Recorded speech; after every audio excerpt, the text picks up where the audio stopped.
La tenemos en contacto la directora general de Migraciones, doña Ángeles Arriola. Directora, ¿cómo estás? Buenas tardes.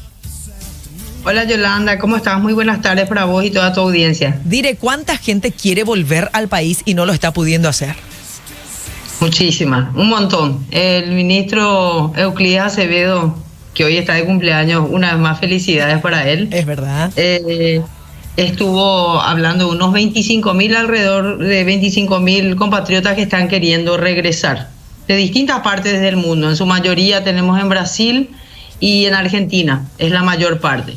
Y es el lugar, Brasil es el lugar donde tenemos que tener mayor cuidado, porque vamos a recordar que nuestro vecino país lastimosamente no está tomando las medidas correctas ni las precauciones correctas en materia sanitaria como para que nosotros tengamos una cercana flexibilización, por llamarlo así.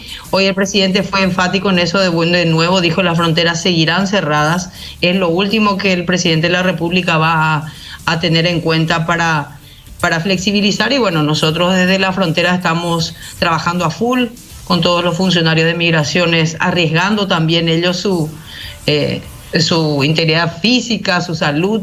Y bueno, estamos trabajando a full para que todos los compatriotas puedan llegar, siempre y cuando se tenga el tema del albergue, que hoy es un tema bastante importante, que eso lo está liderando el Consejo de Defensa Nacional, conjuntamente con Cancillería, que son los encargados y repatriados, ¿verdad?, de hacer las gestiones correspondientes.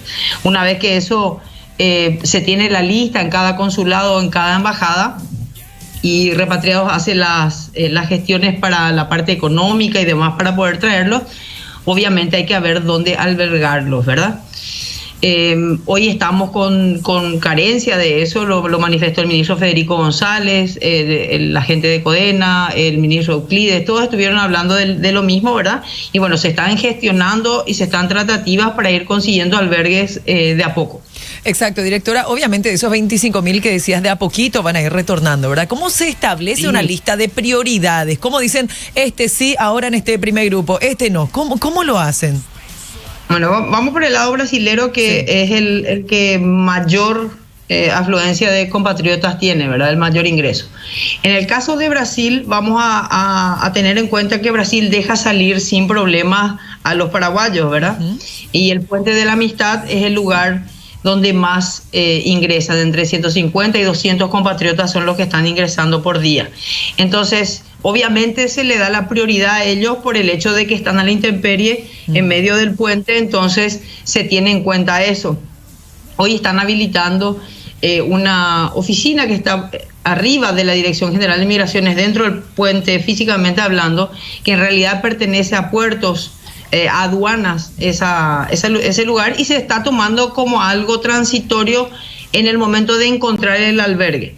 Entonces, primero se prioriza la gente que está ahí. Sí. En cuanto a la lista, el listado llega al Consejo de Defensa Nacional a través de la Cancillería, y ahí se ve la prioridad: salud, el estado que se encuentra económicamente, gente que ya no tiene lugar donde vivir, gente que ya no tiene cómo sostenerse. Entonces esas son las prioridades que se tienen, sobre todo salud en primer lugar, porque cuando hay gente ya con afecciones bastante graves y que requieren indefectiblemente llegar, bueno, se le tiene.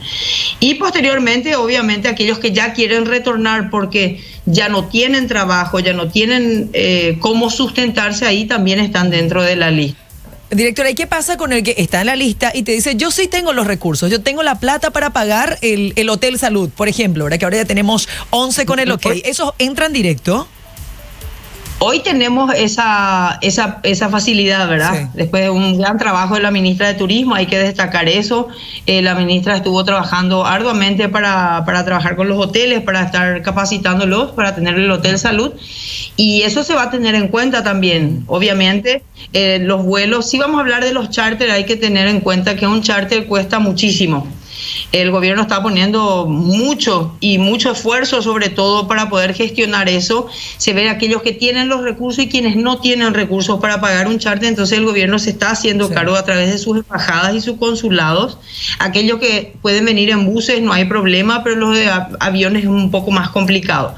En el caso que mencionaste, sí, se les va a a facilitar el ingreso, obviamente, pero se va a tener prioridad para aquellas personas que siempre y cuando tengan una prioridad en el caso de salud y en el caso de no tener trabajo, sobre todo. Vamos a convenir que estos compatriotas que tienen un poder adquisitivo y que tienen para regresar, tienen también para esperar. Sí. Entonces, vamos a darle prioridad. Creo, no es mi ámbito, estoy opinando porque no es mi área, ¿verdad? Yo cuando regresan nada más interviene migraciones, pero sí se está dando la prioridad a aquellos que ya no tienen cómo sostenerse. Entonces pedimos a los compatriotas que sí tienen cómo volver y tienen dónde quedarse, que tengan un poco más de paciencia y que se les dé la prioridad a aquellos que ya tienen una necesidad imperiosa de estar en nuestro país. Directora, qué dolor de cabeza esa frontera en Pedro Juan. ¿Cómo está funcionando la gente de migraciones allí? No te digo solamente por lo que pasó con el intendente, ¿verdad? Se fue, volvió, hizo lo que quiso, sino porque últimamente aparecieron muchos videos de gente que pasa como si nada, sin ningún tipo de control. ¿Cómo lo logran?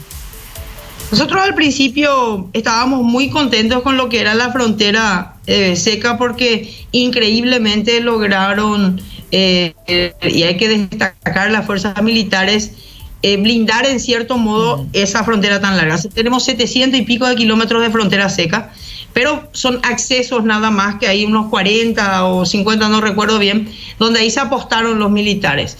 Resulta ser que la gente que vive tanto en Putapará como en Pedro Juan conocen los lugares por donde ingresar y por donde moverse. Los recovecos. Y evidentemente, exactamente. Bueno, y al principio se estaba haciendo bastante fácil, parecía. Inclusive los militares improvisaron una especie de alambrado, después improvisaron unas fosas que hacían, bueno, y obviamente encontraron un lugar por donde ingresar, y hoy justamente estuve firmando un permiso para ir, van a ir 2 vehículos con 6 personales más que van a hacer un recorrido a lo largo de la línea. Y van a ir hasta Capitán Vado, hasta Bellavista Norte y Concepción para hacer todo ese recorrido, y van a ir revisando por dónde más o menos podrían haber ingresado estos compatriotas. Y bueno, van a estar obviamente soportados por los militares y por los policías, custodiados por ellos, y el inspector migratorio va a estar haciendo por primera vez un recorrido a lo largo de la línea, porque convengamos que Migraciones tiene su oficina donde... Al supuesto de migraciones. Hoy no, hoy vamos a tener que apostar por otro sistema que va a ser el recorrido a lo largo, y obviamente una vez que se identifique a alguien que está cruzando irregularmente, se lo va a llevar hasta el puesto migratorio y se lo va a hacer aguardar como todos los compatriotas que están queriendo ingresar, buscarle un albergue e ingresar. Directora, pero qué difícil el trabajo en esta situación, ¿verdad? Digo nomás porque... cada caso es una historia, ¿verdad? Por supuesto que está el irresponsable, el que entra, sale, el que no le importa nada, pero está el que te ruega, el que te habla de cuestiones humanitarias, que tampoco está bien, ¿eh? No por eso puedes violar la cuarentena, pero digo nomás qué sensible que es este tema en el trato con la gente, me imagino. Sí, y hay que tener en cuenta que somos varias instituciones. Está la Cancillería, está el Ministerio de Salud, en los puestos está Dinatran, aduana, puerto, migraciones, tenemos que recordar los camiones. Son demasiadas cosas que uno tiene que ir armando y que salen mal. Eso es categórico, siempre van a haber problemas, y esos problemas o esos malos procedimientos, por llamarlo así, se subsanan. Se tienen que encontrar otra estrategia, se tiene que encontrar otra vía, otra manera, y esto es algo nuevo para todos nosotros. Exacto. Jamás pensamos vivir algo así, y obviamente la estructura no estaba preparada y la estamos adecuando. Hoy Migraciones está cerrada y abrimos la semana que viene, si Dios quiere, pero ya toda modificada. Había que colocar las mamparas, había que colocar los blindes, hay que colocar para lavar las manos, hay que mantener todas estas distancias. O sea, tenemos que adecuarnos, nos guste o no. Y en las fronteras, obviamente, todos nuestros personales con los trajes de bioseguridad, con las máscaras, con los guantes, con todo lo que se requiere. Y es una cuestión bastante complicada, pero que día a día estamos aprendiendo, y es increíble cómo el funcionariado, hoy puedo decir que me siento orgullosa de ser funcionaria pública, porque en realidad demostraron todos los compañeros, cada uno de ellos, los que tienen más de 60 años hoy no pueden estar en las oficinas, ruegan trabajar. No, riesgo. pero no se puede. Y Claro. te dicen, bueno, pero mandame entonces a mi casa y algo quiero hacer.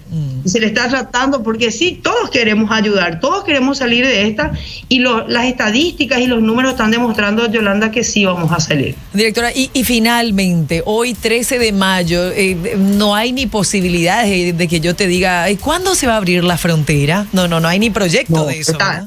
No, esta mañana justamente el presidente de la República dijo, y lo dijo en Pedro Juan Caballero, él fue a inaugurar estas salas de terapia, y él hoy volvió a reiterar, no se van a abrir, las condiciones no están dadas, sobre todo con nuestra frontera con Brasil. La semana pasada estuvimos con el ministro Euclides, con el ministro Mazzoleni y la ministra Kramer, escuchando a los de Ciudad del Este, y a ver, cuando uno ve que el otro lado cada día aumenta su número de infectados y cada día aumenta el número de muertos, uno dice, bueno, no hay.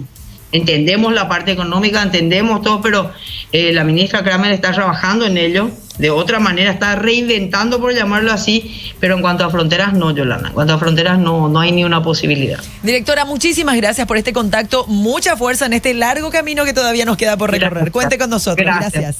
Estamos a full. Gracias, Yolanda. Gracias. Gracias, un gusto. Ángeles Arriola, directora general de Migraciones, hablándonos sobre la situación también que les toca enfrentar a ellos, que ellos sí también están ahí en primera línea. Cuando uno dice primera línea es médicos, enfermeros, la gente de Migraciones que están allí para recibir a los compatriotas que están tratando, rogando volver a nuestro país. Venus Media, siempre con vos.